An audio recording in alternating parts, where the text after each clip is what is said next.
It always happens in the dark. Not at noon when the world is loud and practical and full of excuses. Not when their phone is lighting up with work, distractions, obligations, little performances of being fine. No. It happens at 3 a.m., when the walls stop talking, when the nervous system can no longer outrun itself, when the silence gets so honest it starts sounding like your name. That is when avoidants come back. Not with a text, not with a clean apology, not with the words you begged for when your chest was cracking open and your dignity was still warm in your hands. They come back in the form of a profile view, a blocked number, unblocked for 7 minutes. A song posted to a story that feels too specific to be random. A picture liked, then unliked. A dream about you that makes them sit straight up in bed, breathing too fast, staring into the dark like something sacred just touched them and disappeared. And that is what hurts you, isn't it? Not just that they left, not just that they went silent, but that somewhere, somehow, you can feel they still care. You can feel it in the pauses, in the unfinished energy, in the way the bond never fully died, it just went underground. And because you can feel it, you keep waiting for proof, for the text, for the message, for the one moment where all the confusion finally turns into clarity. But here is the brutal truth no one says clearly enough. Sometimes the reason they do not text is the very same reason they cannot let you go. The door is not closed. That is exactly why they keep standing outside it. You thought silence meant indifference. Sometimes silence is panic with perfect posture. Sometimes silence is someone choking on emotions so hard they disguise it as distance. Sometimes the person who looks the least affected is the one spending the most energy trying not to feel. That is the part your heart resists because it sounds too generous, too forgiving, too soft for someone who made you question your worth. But this is not about excusing them. It is about seeing clearly. Avoidant attachment is not the absence of feeling. It is the fear of what feeling does to the body. When intimacy starts becoming real, it does not simply register as romance. For an avoidant nervous system, real closeness can feel like a loss of control. The amygdala, the brain's alarm center, does not always distinguish between emotional exposure and actual danger. So when love gets too close, too deep, too necessary, the body can flood with threat signals. Cortisol rises, the chest tightens. Thoughts become sharp, cold, convincing. They start needing space, but not because you are too much. Because the bond is doing too much inside them. Their system whispers, "This is dangerous," not because you are dangerous, because needing someone feels dangerous. And that changes everything. Because now you understand why the same person who stared at you like you were home can disappear like you meant nothing. Why they can miss you and avoid you at the same time. Why they can crave your presence and resent your emotional access in the same breath. It is not logical, it is physiological. A nervous system caught between dopamine and dread. The reward of connection, the terror of dependence. That is why they come back at 3 a.m. At 3 a.m., the defenses are tired. The ego is thin. The distractions are gone. The carefully constructed distance stops working for a few unguarded minutes, and what they have been suppressing rises like smoke through the floorboards. Memory gets louder at night. The body gets honest. They remember your voice, your scent, the exact softness in your eyes when you understood something they never said out loud. Dopamine lights up around the memory of you. Attachment stirs. Longing slips past the guards. But then morning comes. And with morning comes shame. This is the part most people never understand. They think if an avoidant misses you, they should naturally reach out. But missing you is only half the experience. The other half is what missing you means. Because texting you is not just texting you. Texting you means reopening the emotional field. It means risking vulnerability. It means admitting the connection still has power. It means facing what they did, what they felt, what they could not handle. It means being seen. And for an avoidant, being seen when they are emotionally disorganized can feel unbearable. So they come close internally, then retreat externally. They feel, then they freeze. They return in energy, but not in action. And if you have ever loved someone like this, it can make you feel insane.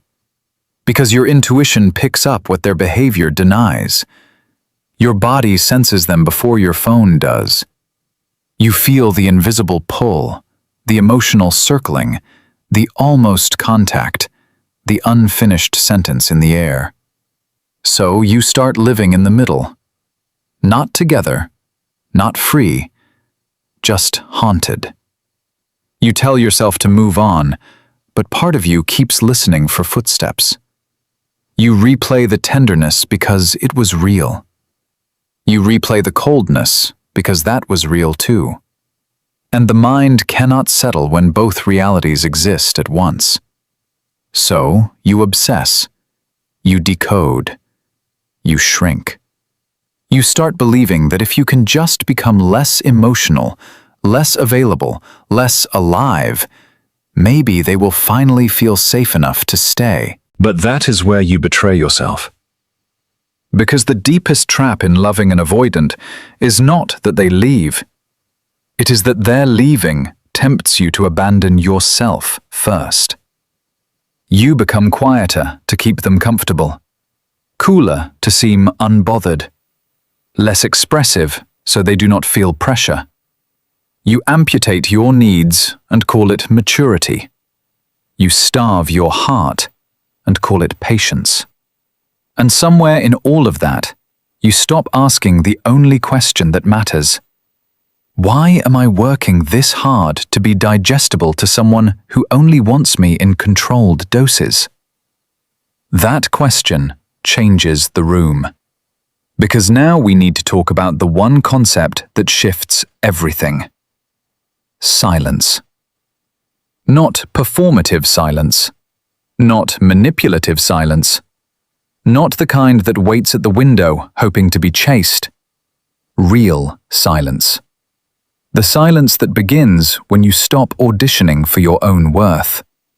The silence that says, I will no longer explain my value to someone committed to misunderstanding intimacy. The silence that is not punishment.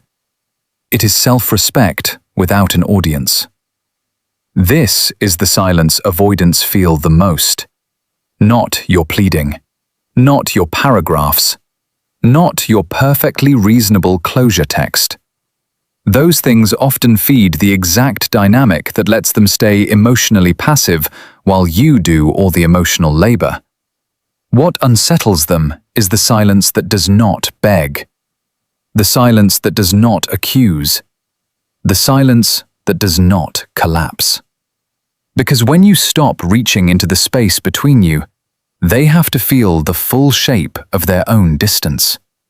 And for the first time, there is no emotional buffer. No reassurance that you are still there. No evidence that they can leave without losing access to your energy. That is when the power starts to move. Not because you are trying to win them, because you stop handing them the version of you that waits to be chosen. Imagine it. They wake up and check their phone by reflex. Nothing from you. They post something half calculated, half hoping. Nothing from you. They disappear for days, expecting the old emotional door to still be cracked open. It is not. At first, they tell themselves it is fine. Relief, even. Less pressure. More room. No difficult emotions to manage. But then the nervous system notices something new. The supply of certainty is gone. You are no longer orbiting. No longer sending energy into the void. No longer making yourself legible for someone committed to ambiguity. And the human mind does something fascinating when access disappears. It magnifies value. Now the absence they created stops feeling like freedom and starts feeling like loss. Dopamine, which once spiked around the safety of knowing you were there, begins firing around uncertainty instead. They check. They wonder. They replay. The brain gets hooked on what it cannot resolve.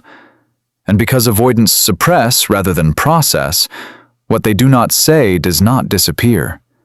It accumulates. It ferments. It turns into mental noise. Now you are in their head at strange hours, while they are driving, while they are pretending to laugh at dinner, while they are lying next to someone who does not touch the wound you touched.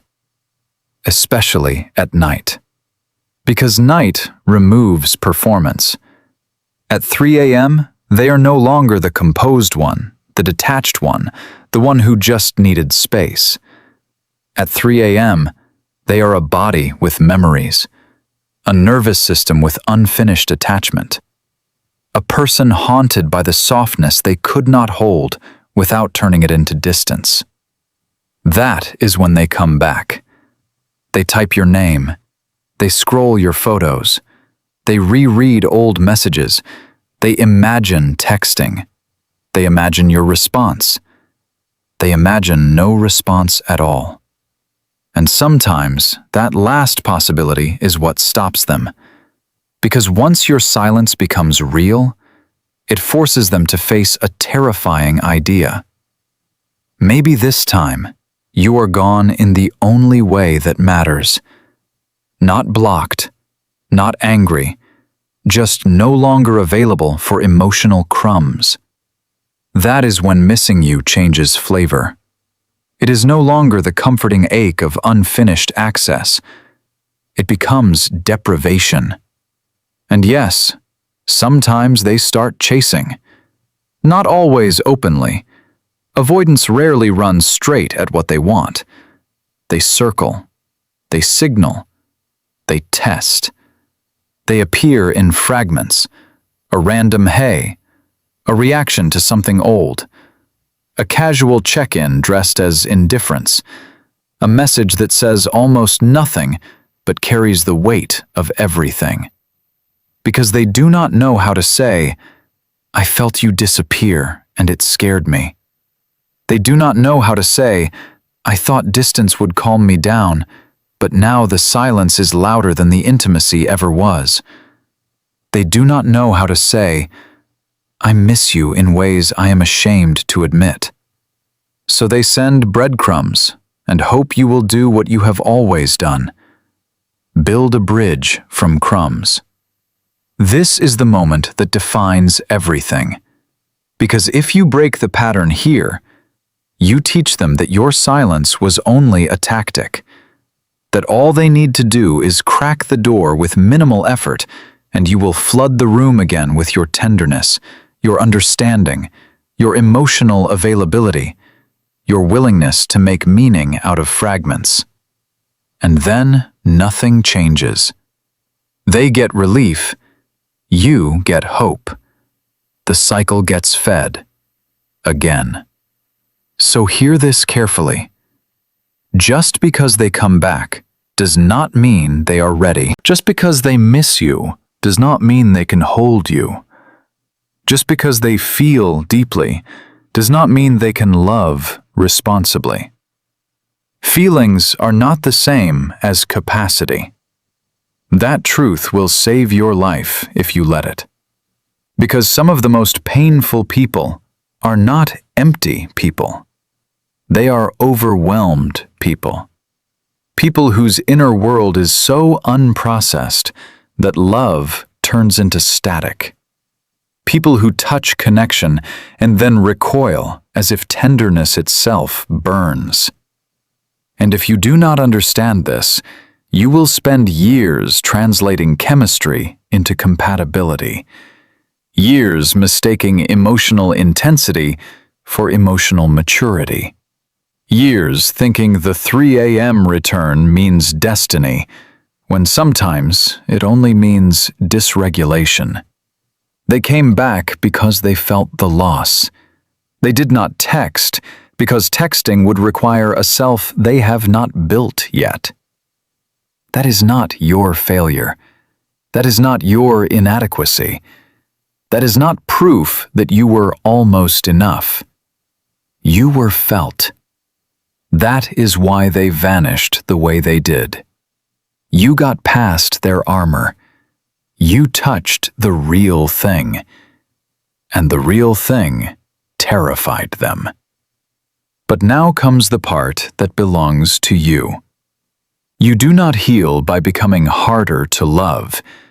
You heal by becoming unavailable for half love. You stop measuring your value by who can access it. You stop confusing being unforgettable with being chosen well. You stop romanticizing the ache of being almost claimed.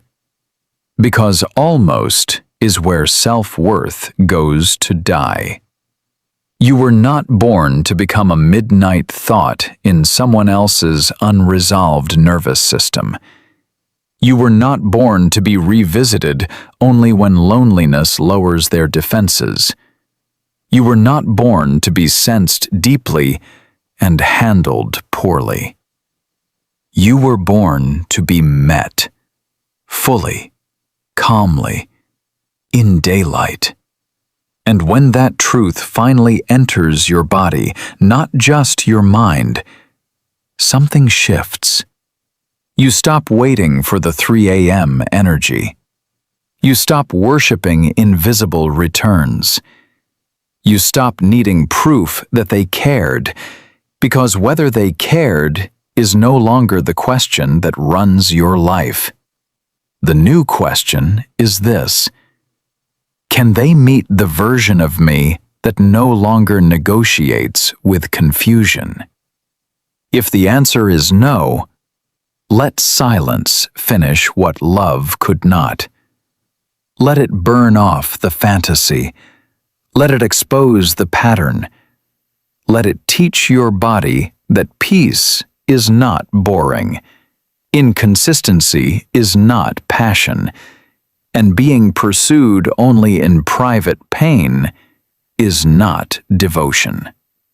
And if they do come back, truly come back, not with shadows, but with substance, not with hints, but with honesty, not with longing alone, but with accountability, then you will not greet them as the old version of you.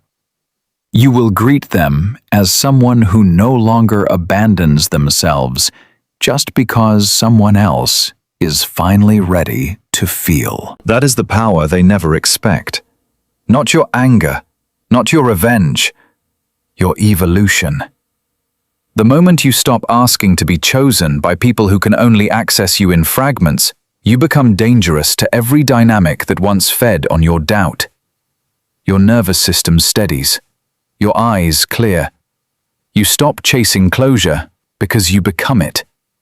You stop reaching for people who only find their feelings when the world goes quiet, because your life is no longer built around being remembered in the dark. You become the kind of person who is not merely hard to lose. You become impossible to mishandle twice. And that is why the story changes, because the real victory was never getting the text. It was becoming someone who no longer needs it. Let them think of you at 3 a.m. Let them feel the weight of your absence. Let them sit with the silence they helped create. You have somewhere else to be now, inside your own life, inside your own worth, inside a future where love does not arrive disguised as confusion. You are not the ache they manage in private. You are not the memory they visit when the night strips them bare. You are not the emergency exit for someone terrified of closeness. You are the standard now. And standards do not chase. Standards do not beg. Standards do not translate mixed signals into hope. They simply remain what they are: clear, whole, unavailable for anything that requires self-betrayal. So if they come back at 3 a.m. but never text, let that tell you everything. They are feeling, but you are healing. And healing is holier than being wanted, especially by someone who only knows how to want you when the world is asleep.